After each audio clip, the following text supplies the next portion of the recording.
Magandang araw po, si Mike Kanyayahan po ito. Ang topic po natin ngayon ay Stoic Tips sa Career Path. Shout out kay Kevin De Leon kasi request niya itong topic na to. No? Although hindi naman talaga ako tuturo ng career development, pero siguro sesentro ako dun sa sa attitude, no, sa pagpili ng career path, no? Hindi pa talaga kung paano maging successful sa career, no, kasi ibang no, medyo hindi yun ang concern ng stoicism, no? Kasi naniniwala ako na every path, no, eh, uh, uh, can be walked by anyone, and anyone can be successful. So it depends who uh, the successful person is, no, kasi hindi lahat ng tao ay pare-pareho. Pwedeng pare-parehong mag-succeed pero magkakaiba ng ginagawa o kapasidad, no? So halimbawa, may dalawang klaseng trabaho, magkaibang trabaho. Pipili ka ron kung saan ka magiging successful. Pero sa dalawang trabaho na yun, may nagiging successful, no? So, pero sa dalawa na yun, may nagiging failure, diba? So wala nasa tao rin 'yan. Wala 'yan sa uri ng trabaho. So kahit na anong path mo, no. Uh, kaya mahirap mag-judge, no, pagdating dito kasi marami tayong narinig ng mga uh, success coach, no. Uh, Minsan sila pa nga yung mga successful, no. Tinuturo nila kung paano maging successful sa pagnegosyo at pagtatrabaho dahil naranasan nila at naging ganun sila, no. Pero sa 1,000 nakikinig sa kanila at nagpa-follow at sinusunod yung mga tinuturo sa kanila, siguro around mga 5% lang or less than 5% pa yung magiging katulad nila. Kahit pare-pareho nilang o religiously ginagawa yung tinuturo sa kanila. So ibig sabihin, hindi talaga there's no one size fits all approach, no? Pagdating sa career path or success, gayon pa man, no? Mas magpo-focus ako dun sa attitude kasi dun sa attitude dito nagiging ang goal natin dito ay maging efficient, no? Maging efficient, ibig sabihin mas mapagaang ang mga bagay-bagay na hindi na dapat pahirapin, no. Yun yung goal. Kasi it's not the goal that matters, no, but it's it's the process, no. So anyway, dito sa career path, no. Pag sinabing career path, ang magiging problema mo diyan ay anong path yung susundin mo? Anong career yung dapat mong i-pursue, no? Ang common problem dito yung crossroad na tinatawag. Ibig sabihin, kung lito ka kung anong papasukin mong career. Kung medyo mabata-bata ka pa, halimbawa, mag-aaral ka pala ng college, napakalaking issue rin yan dahil hindi mo alam kung anong course ang kukunin mo. Para mo masabing para sa iyo yung course, napakabata mo pa para sabihin para sa iyo. Kasi hindi mo pa nga alam kung ano yung mga yon, di ba? Nagdedepende ka lang sa sinasabi sa iyo ng ibang tao. Sabihin sa iyo ng ibang tao, itong course na to, okay ito, ganyan. O kaya, sabihin ng marami, di ba? Ngayon, kung ano ka naman, kung nasa parang kalagitnaan ka na ng ano mo, ng adulthood, or sabihin mo nasa early adulthood stage ka pa, pero parang nag-aalala ka na kung tama pa rin ba yung ginagawa mo. So doon meron ding konting kalituhan, no? Iisipin mo, teka, dami ko nang pinasok na trabaho, malapit na akong mawala sa kalendaryo, parang wala pa yatang saysay ang ginagawa ko. Ano ba talaga ang career para sa akin? Gusto ko na talagang makita.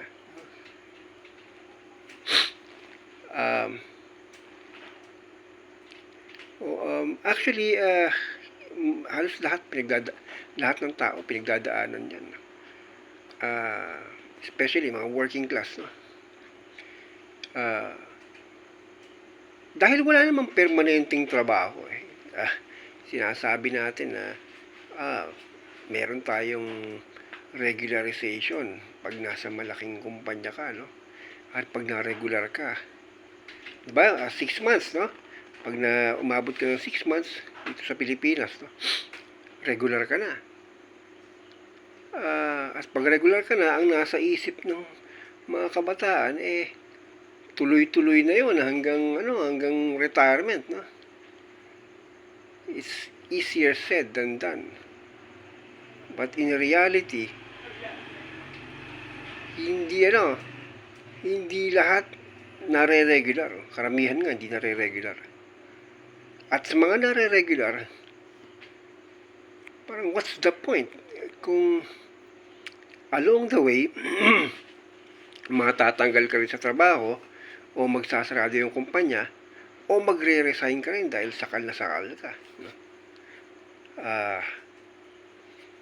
Or hindi ka na effective dun sa ginagawa mo, no? Maraming factor para hindi ka magtagal sa isang trabaho. So halos lahat yata ng uri ng trabaho ngayon, at sa mga kumpanya, parang napakataas ng attrition rate o yung turnover, no? People are restless, they come and go. Parang bibihira na lang yata yung after mong gumraduate, pumasok ka sa ganitong work, tapos yun na yung magiging work mo hanggang sa retirement mo. Parang bihira na lang yata yan, no? Ngayon, masyadong malakas ang taas ng turnover rate, no? So ngayon, pag sinabing career, ano ba, trabaho lang ba yan, no? Actually, hindi, kasi maraming klase ng career, no? Pwede kang employed, pwede kang self-employed, no? So depende yan sa sitwasyon mo at kakayahan mo, no? Halimbawa, yung mga artista, no? May mga artistang employed, may mga artistang hindi employed. So halimbawa, may mga artistang freelance, no? Sila na yung manager. Meron din namang mga artista na under sila ng talent manager, no? Meron naman wala yatang talent manager pero under ng ng isang production or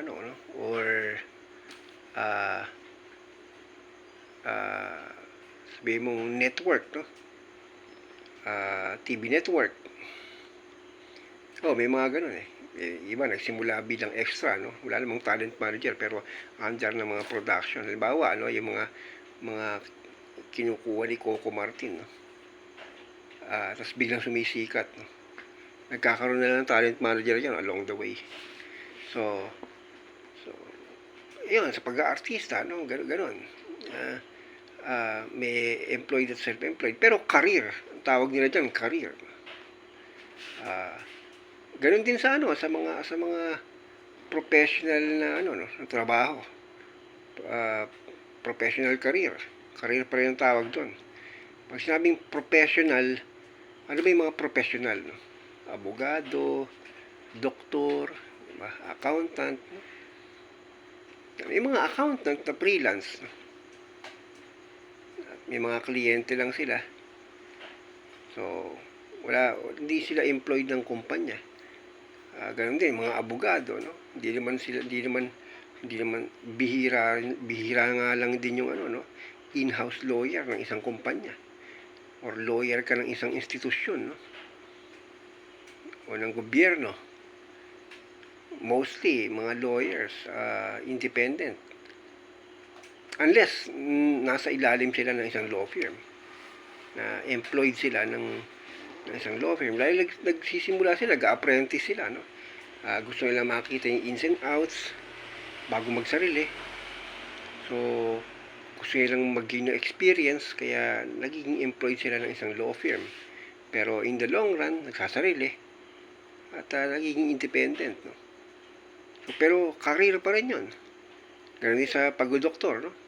Hindi lahat ng doktor ay empleyado ng ospital. Yung iba dyan ay may sariling clinic at nabubuhay sa mga consultation fee, referral, ganun. So, lahat ng pwede mong gawin na kumikita ka ay career. Career. Kahit yung sinasabi nila noon na walang pera dyan, tulad ng pagpipintor, no? Yung araw, pagka fine arts ang kinuha mo, sabihin na, magiging pera mo dyan, no? Painting. Pero tignan mo, nagbago ang panahon ngayon, no? May mga mga freelance na painter, no?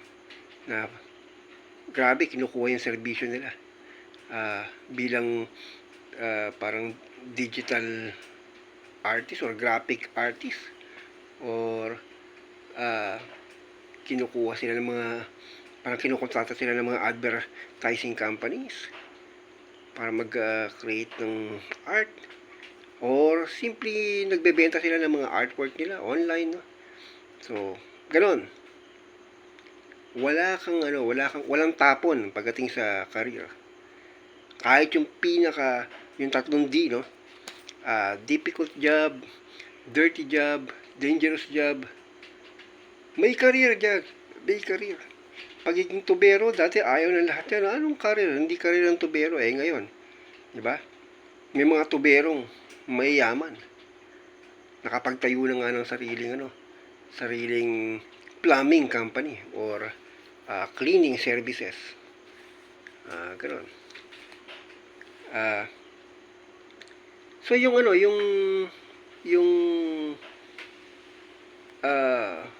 yung terminong career, ano bang magiging career mo? So it doesn't matter kung kung anong klaseng trabaho or negosyo ang papasukin mo.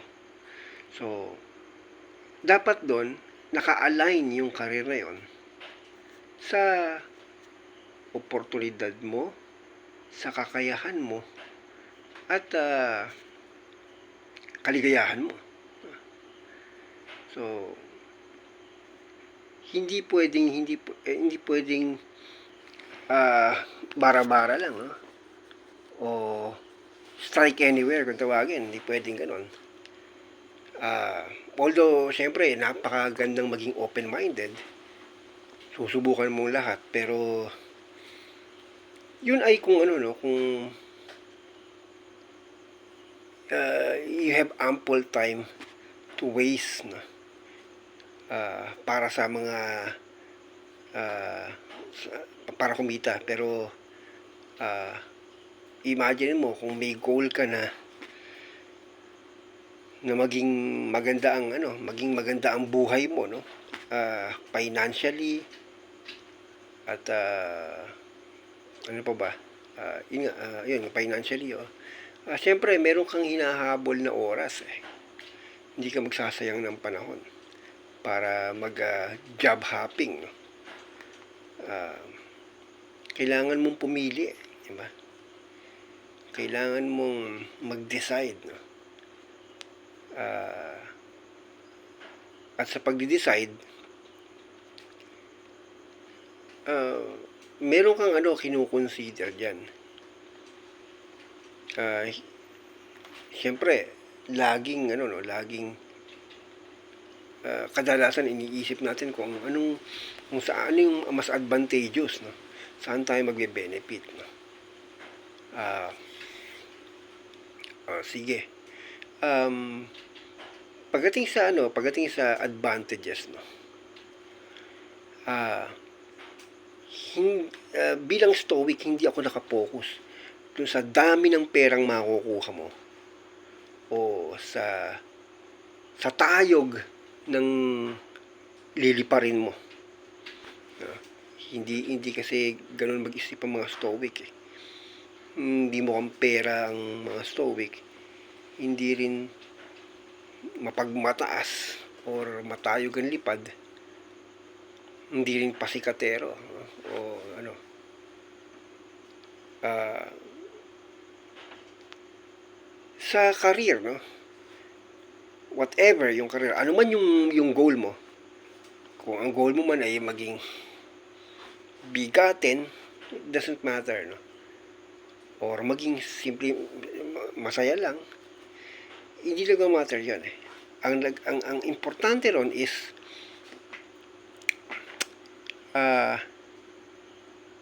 gaano ka magiging episyente or effective doon sa pipiliin mong career. Ikaw na bahala doon kung gaano ka magiging successful o kasaya doon. Pero ang importante, paano mangyayari yon kung hindi ka effective or efficient doon sa pipiliin mong career. So ngayon, bilang stoic, may dalawang guide akong ibibigay na dapat maging attitude natin sa pagpili ng career path. No? Kasi sa stoicism, no, hindi lingid sa mga nag-aaral ng stoicism, na meron tayong tinatawag na dichotomy of control. No? Ito yung ito yung ito yung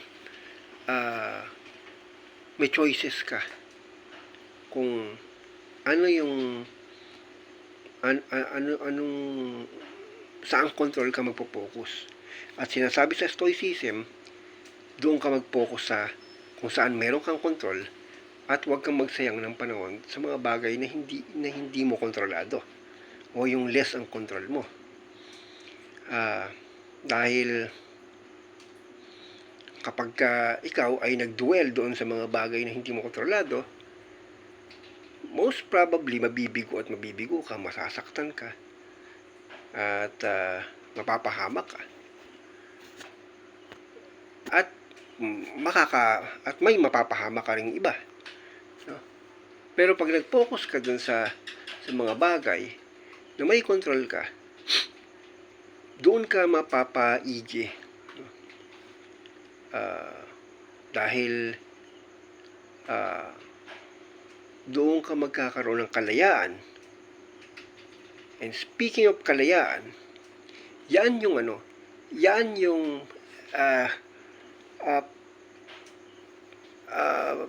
yung pinaka bottom line kung bakit tayo pumipili o bakit tayo may choices. No? So, meron tayong choices not because malaya tayo.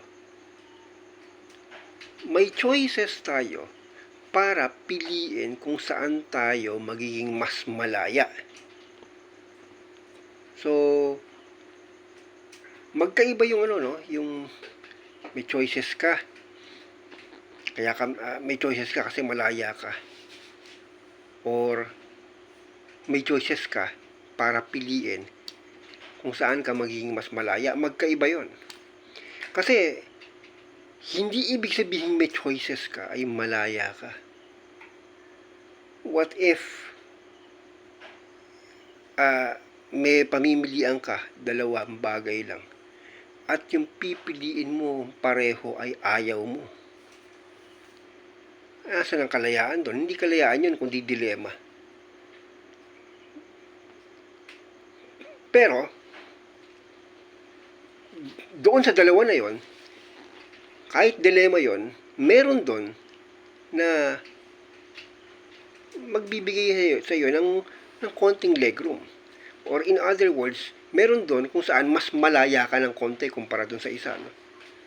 So kaya yun ang magiging guide mo. Laging mo iiwasan yung mga bagay na hindi mo kontrolado o yung mga areas na less ang control mo. Lagi. Ah, ah, kasi kung pipili ka, pagdating sa career, no? Kung pipili ka ng isang career na less ang control mo, time will come, magiging toxic yan. At madidrain ka dyan. Hindi mo ma-appreciate yan. Puputok ka, sasabog ka. At magki-quit ka mismo. Or kung di ka mag-quit, hindi ka magiging effective or papalpak ka. Magiging magulo yung career mo. Kahit sabihin mong gustong-gusto mo pa yan. Pero kung less ang control mo dyan, matotoxic ka dyan, and you will end up hating what you are doing. So, pero doon sa mga bagay na may control ka, no matter how small, pwede lumaki yan kasi may control ka eh.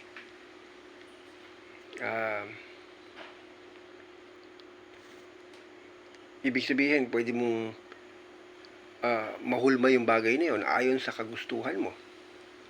Dahil dahil pinili mo yung area na meron kang kalayaan. Pag sinabing may control ka, may kalayaan ka. So kasi ganun din yung ganun din sa mga hayop, no?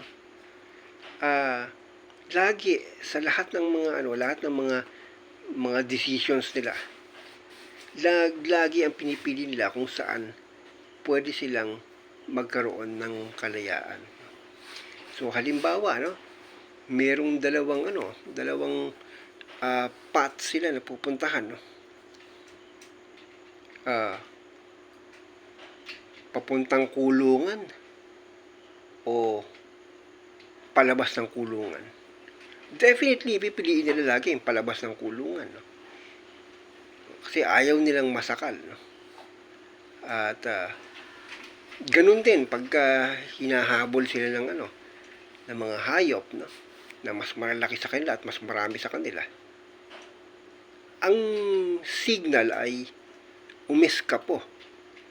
Kasi hindi toxic sila ron. Wala silang control doon. Those animals around them will devour them. So, kung hindi sila magde-decide para piliin yung isang direksyon kung saan mas malaya sila, yun, kamamatay nila. Kaya lagi ang pipiliin nila kung saan mas meron silang kalayaan, no? So hindi pa talaga kung ano yung magbibigay sa kanila ng yaman, magbibigay sa kanila ng kasikatan, karangyaan, oportunidad, hindi pa yon. Hindi yan ang gabay eh. Dapat hindi yung greed ang gabay natin para piliin yung isang bagay, kung hindi yung freedom, no. Kasi doon ka liligaya eh. At kapag maligaya ka, everything will follow, no. If you are happy doing something, everything good will follow. Kaya di ba sabi ng iba, piliin mo yung passion mo, no. Although hindi ako masyadong fan ng ikigai, no, na kasi pag pinili mo isang bagay dapat you love doing it, kumikita ka ron, nakakatulong yan sa iba, may tendency kasi maging perfectionist ka ron and then in the end matotoxic ka rin, mawawalan ka na rin ng control, di mo alam, alipin ka na nung passion mo na yun, diba?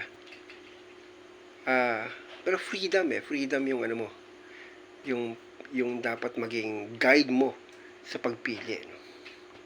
So yun,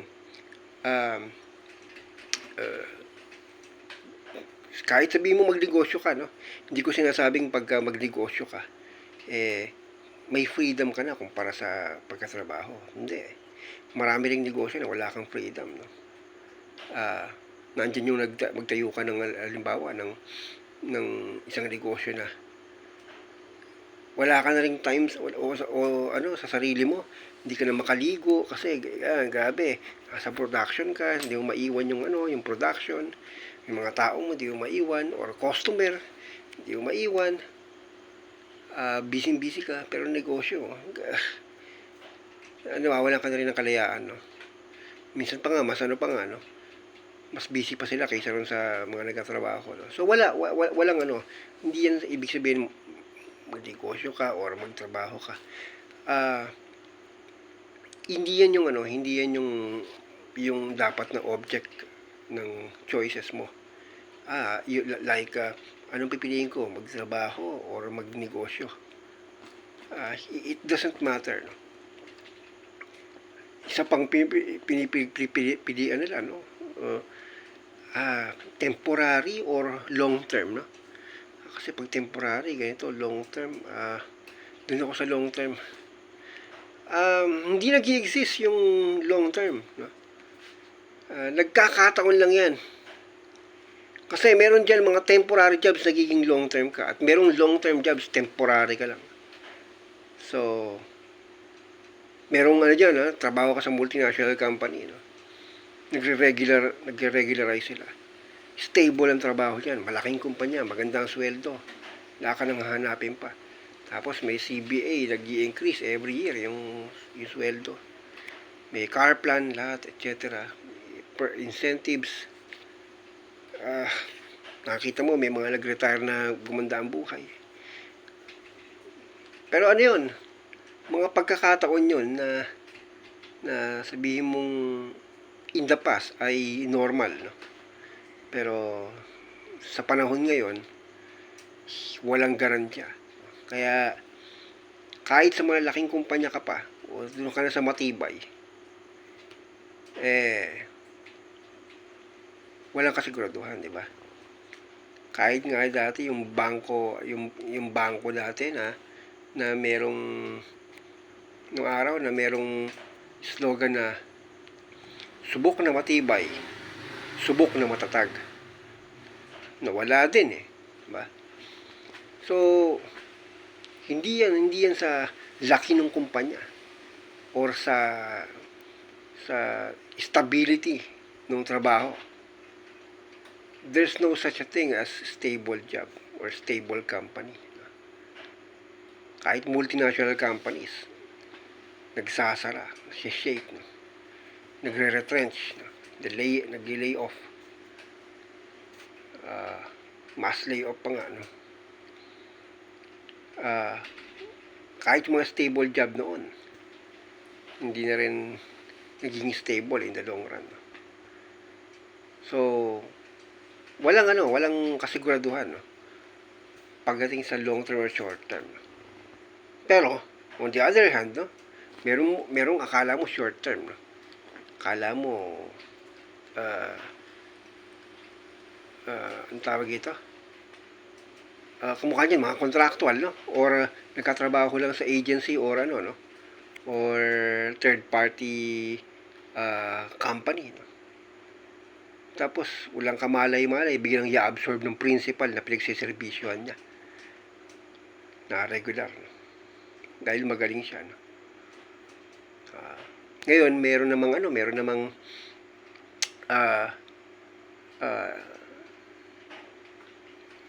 long term job na okay ka na tapos along the way sibak ka pa, no? Dahil may sumira sa iyo, o dahil wala, ikaw yung nagbago. Maraming factor, no? Maraming factor. Hindi yan hindi yan yung nagmamatter, no? Pero ano man ang trabahong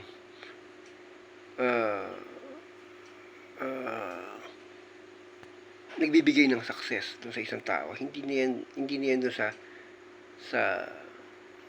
kung anong trabaho, kundi siguro papaano niya na-utilize yung trabaho na yun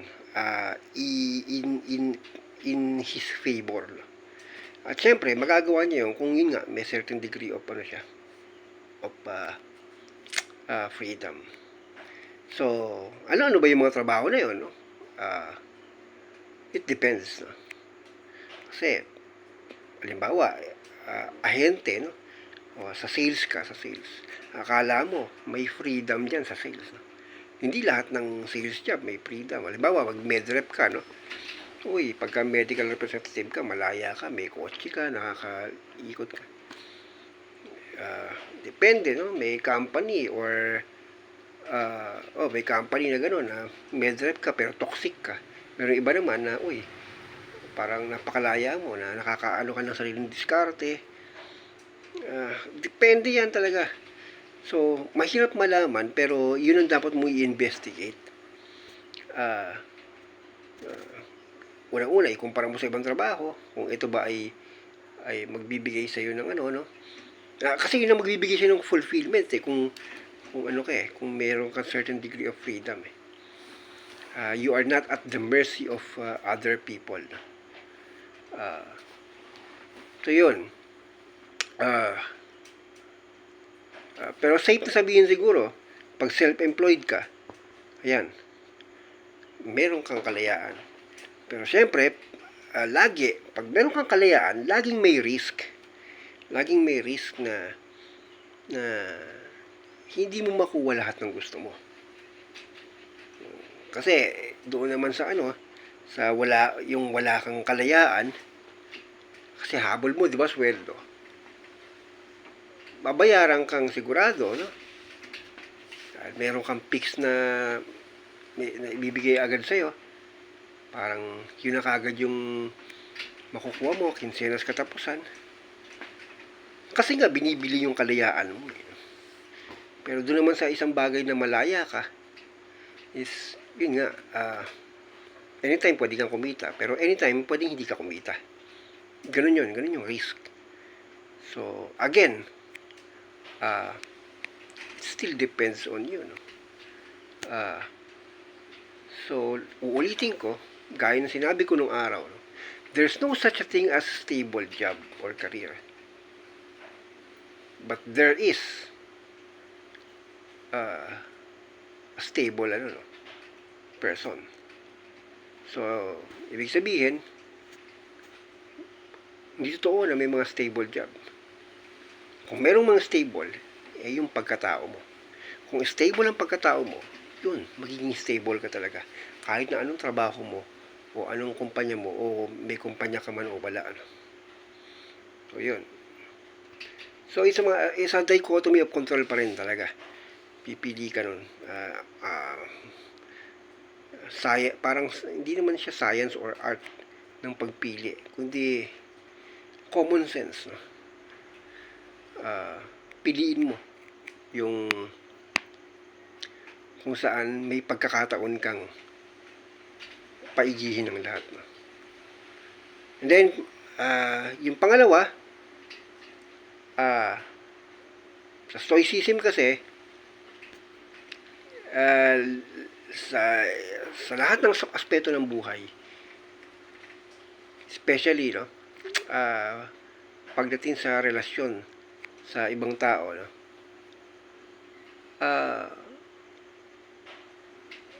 lagi tayo dun sa sa pagpili sa mga bagay na hindi pinipili ng marami. Okay, ganyan sa stoicism, mula kay Seneca, punta kay Epictetus at Marcus Aurelius. Sila dyan, unanimous ang agreement nila dyan na wag ka dun sa crowd. Wag mong piliin yung pinipili ng marami. Siguro ibang context na yun kung paano i-explain ko kung bakit, no. Siguro ang gagawin ko lang dito is i-apply natin yun dito. Kasi ibang context yun, ibang discussion yun kung bakit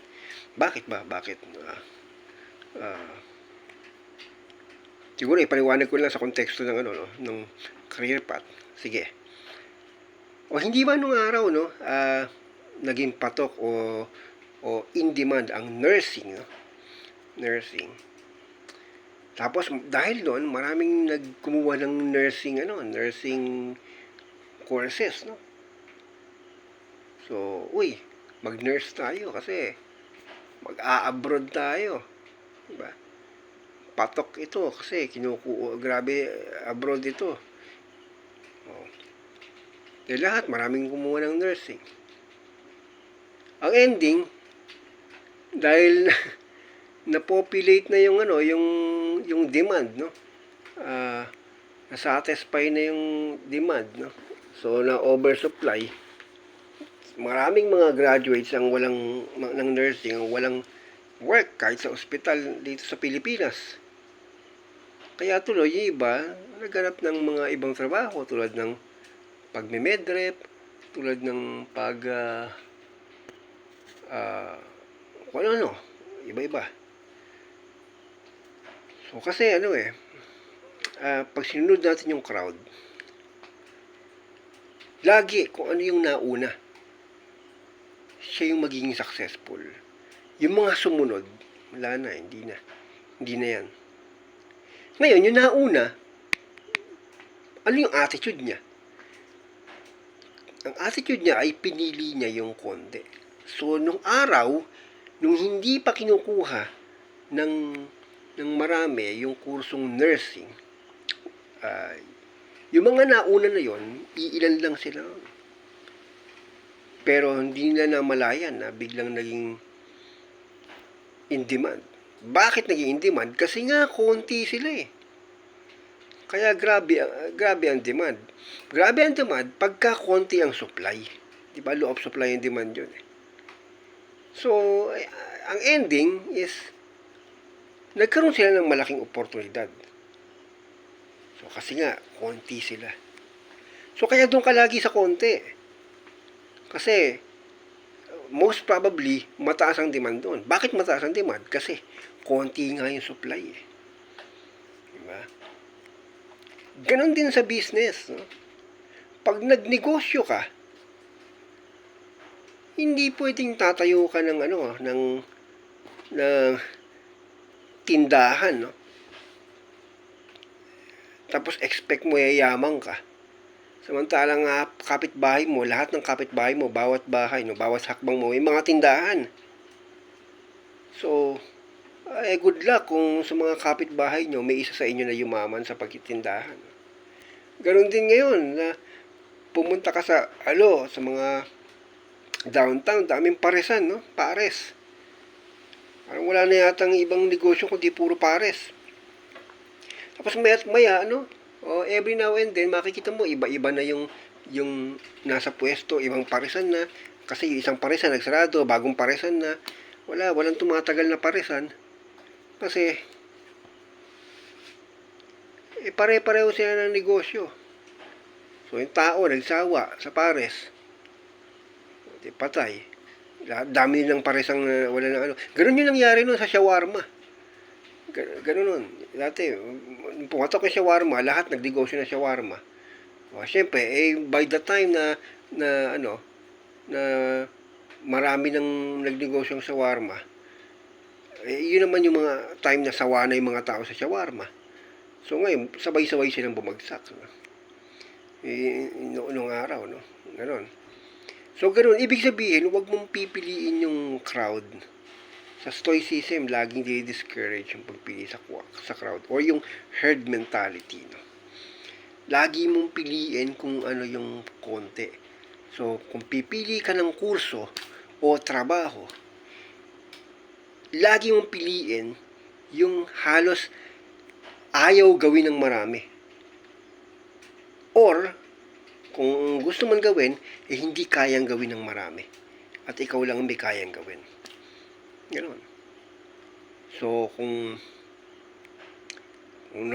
magninegosyo ka ng ubi halaya, no? So, maraming gustong kumain ng ubi halaya. Marami rin gustong magnegosyo nun kasi maraming gustong kumain eh. Ang problema, hindi lahat ng nagnegosyo ng ubi halaya willing gawin yung ubi halaya dahil napakatrabaho nun. So, kaya nga, only hardcore will do it, and only hardcore will be successful doon. No? Kaya, ganun yung magiging guide mo sa pagpili ng career mo. No? So, kung ano yung magbibigay sa'yo ng mas malawak na legroom, or at least a certain degree of freedom, then kung ano yung ayaw ng marami, no? Yun ang piliin mo. Regardless kung temporary yan or long term, regardless kung anong klaseng trabaho yan, hindi nagmamatter yan. Ang importante ay may pagkakataon ka na i-develop yung sarili mo dahil may kalayaan ka. At may oras ka para mangyari yon dahil ikaw yung nauna. Or ikaw lang yung nandoon. So yun, yung lagi. So hindi na ako magpapaligoy-ligoy pa kung ano bang mga trabaho yun. Kasi hindi ko kabisado lahat ng trabaho. Pero yung attitude towards sa pagpili ng career path, I assure you, no, it will help a lot. It will help a lot. Kasi kahit ako, dumaan ako sa gano'n, naranasan ko. At hindi ko na nga ayoko na rin banggitin kung ano yung mga karanasan ko. Pero, I will assure you, kasi nasaksihan ko rin ang ibang mga tao na naging masaya, effective, at successful din dahil sa ganung paraan ng pagpili. Very obvious naman, gaya na sabi ko, sa mga example ko, tulad ng pagpili dahil sa kagustuhan ng marami at pagpili sa mga bagay na wala kang kontrol. So, payo ko lang, huwag kang pipili ng toxic na trabaho o yung trabahong wala kang kontrol. At huwag kang pipili ng trabahong o kabuhayan na gustong gawin ng lahat. So, doon ka lagi sa kung saan meron kang niche o difference. Kaya di ba, may kasabihan, no? Successful people make a difference. So start making a difference by becoming different. And sabi nga ni Rosa Luxemburg, freedom is only freedom for those who think differently. So kaya yon, konektado yung sinasabi ko na sa pagpili ng career path, freedom first, then second is be different. So yun lang po. Sana po ay nakatulong yung aking tip, at sana ay napalalim ko ng husto, dahil ayoko naman na isang sweeping statement lang na para maging para pagpili ng career, ganito, ganyan, 1, 2, 3, 4, 5, 6, 7, 8, 9, 10, boom. Madaling magsalita, pero at least sa mahabang paliwanag na ito, sana naintindihan nyo at pwede nyo i-apply, sa sa kung nasa ganitong kayo sitwasyon o crossroad kung saan namimili kayong career path. Hanggang dito na lang po. Ito po si Mike Anyayahan. May the force be with you.